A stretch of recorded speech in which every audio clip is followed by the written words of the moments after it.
San Antonio trailed by 14 points with 6 minutes left in an NBA Finals game. They erased every single one of them. They took the lead, and they still lost. So how do you complete one of the great Finals comebacks and walk off with nothing? This is a story about the cruelest gap in basketball. The gap between coming back and actually winning. I want to do this through one number the broadcast flashes and then forgets. Win probability. It's the model's best guess, possession by possession, at who's going to win. And in this fourth quarter, it goes on a ride that tells the whole tragedy better than any highlight. So let's follow it. This is Game is Culture. Real quick before we dig in, if you like breakdowns that actually show the math instead of just yelling takes at you, go hit subscribe. It's free and it genuinely helps, so click it. 6 minutes left, the moment the model gave up on San Antonio. With about 6 minutes to go, OG Anunoby threw down a dunk to make it 97-83. 14 points in a finals on the road. Watch what the model did. New York's win probability hit 98%. That is not a close game anymore. That's the number where you start writing the recap.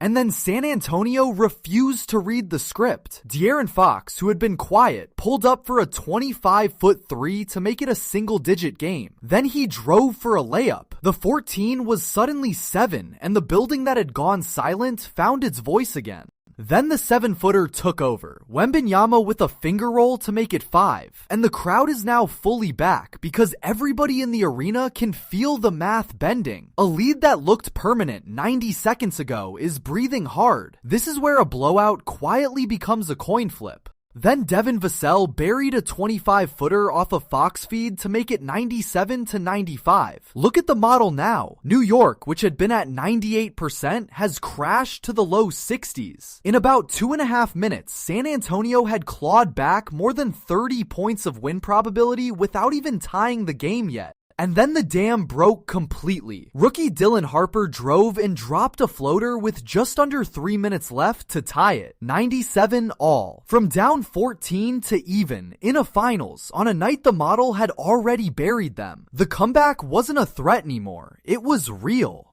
Quick interruption, because the swing from here is unreal. Hit subscribe if you're enjoying this. I'm not going to beg, but I am going to ask, so hit it and I'll wait.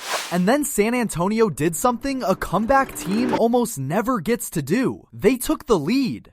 Inside the final minute, Mikal Bridges threw the ball away, and Harper found Wembanyama for a layup to put San Antonio up by 1. Then he got fouled finishing, and the free throw made it 104-102. The Spurs in front. With under a minute left in a finals game, they trailed by 14. And the model finally flipped sides. For the first time all fourth quarter, San Antonio was the favorite, sitting near 73% to win. Think about that journey, from 2% to a coin flip to a comfortable favorite, all inside one quarter. The comeback was complete. The win was right there. And this is exactly where the cruelty lives. Jalen Brunson answered with a 13-foot fadeaway at 39 seconds to tie it back up at 104. Then, with the game even and the season on the line, San Antonio had the ball with about 11 seconds left. A chance to win it in regulation. The comeback team, with The Rock, with a shot to finish the miracle they just spent 6 minutes building.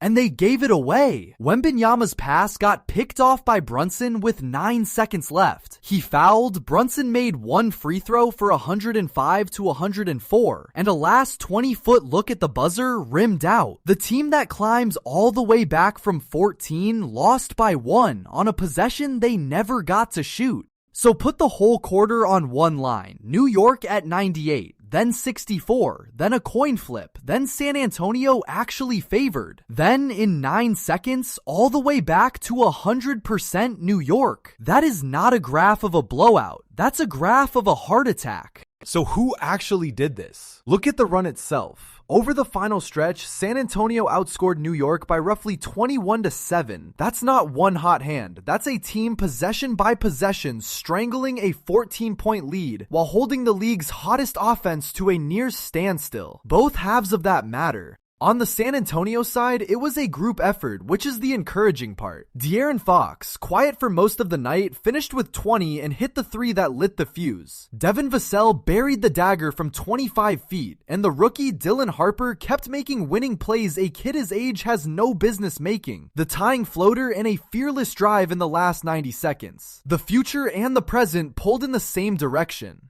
But here's the half nobody wants to credit. New York went cold. 7 points in roughly 6 minutes is a drought, not a collapse of effort. Bridges missed, Shamet missed. The shots that had built the lead suddenly clanged. So part of this comeback was San Antonio's brilliance, and part of it was simply the math of a good offense going quiet at the worst possible time. Both things made the rally. And notice the one play that kept New York's nose in front through all of it. With about 2.5 minutes left, OG Anunoby got fouled launching a three and calmly made all 3 free throws to push it back to 100-97. That's it. That was the thread the Knicks hung the whole game on while San Antonio surged. The margin between this comeback finishing and falling short was that thin. Now the honest question, was the comeback even a good thing? Because here's the dark side of a great rally. San Antonio outscored New York by roughly 21-7 over those final 6 minutes. That proves the talent is there, that they can hang with anyone. But a comeback also masks the hole that required it. You don't need a miracle in the last 6 minutes if you don't go down 14 in the first 42. And emotionally, this is the worst kind of loss there is. A blowout loss you forget by morning. A loss where you erased 14, grabbed the lead, and then handed it back with 9 seconds left? That one lives in a player's stomach for days. The Spurs didn't just lose a game. They lost one they had already won, twice. So here's the gap that names the whole video. New York's win probability bottomed out around 27% when San Antonio led late. They recovered all 73 points of it in well under a minute. Coming back is the highlight reel. Closing is the championship. Tonight, San Antonio proved it can do the first and still can't do the second. So I'll hand it to you. Is a comeback this good a sign of hope for San Antonio, or a sign of a team that keeps needing rescues it can't quite finish? I genuinely go back and forth. Tell me where you land down in the comments. And if you enjoyed this video, please be sure to subscribe. We're in a race to 1,000 subscribers, so please join the family.